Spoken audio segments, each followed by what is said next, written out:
Factoring quadratic expressions. Like the linear expressions, which can benefit from some distribution, quadratic expressions can usually benefit from some factoring, which is the undoing of a distribution. The type of factoring that is undoing basic distribution is in our first example. We want to factor n squared minus 10n. We can take the greatest common factor, or GCF, which is n, and factor it out of each term, leaving n minus 10. The final answer would then be n times n minus 10. The type of factoring that will be undoing our foiling technique is a bit more complex. If we have s squared plus 2s minus 24, we can factor it by finding two numbers which add to get the s term, 2, and multiply to get the constant, negative 24. We'll split our quadratic expression into two sets of parentheses, s plus a and s plus b, where a and b are the two numbers specified.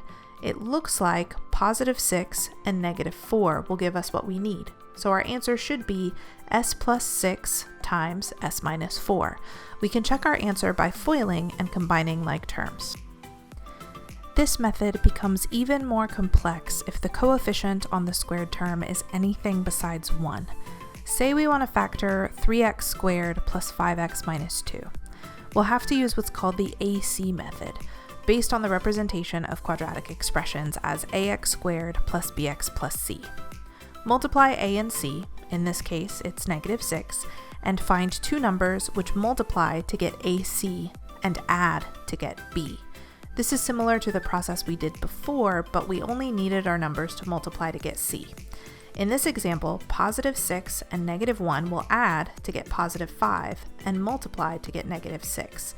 We'll now split the x term using these two numbers.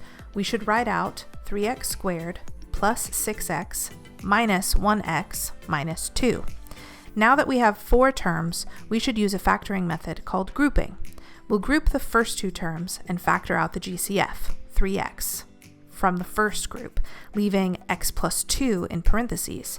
Then factor out the GCF negative 1 from the second group, leaving x plus 2.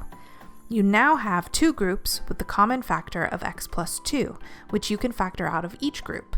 Our final answer would then be x plus 2 times 3x minus 1. You have learned about factoring quadratic expressions by using the greatest common factor, or GCF, the AC method, and grouping. You can now use these methods in solving quadratic equations.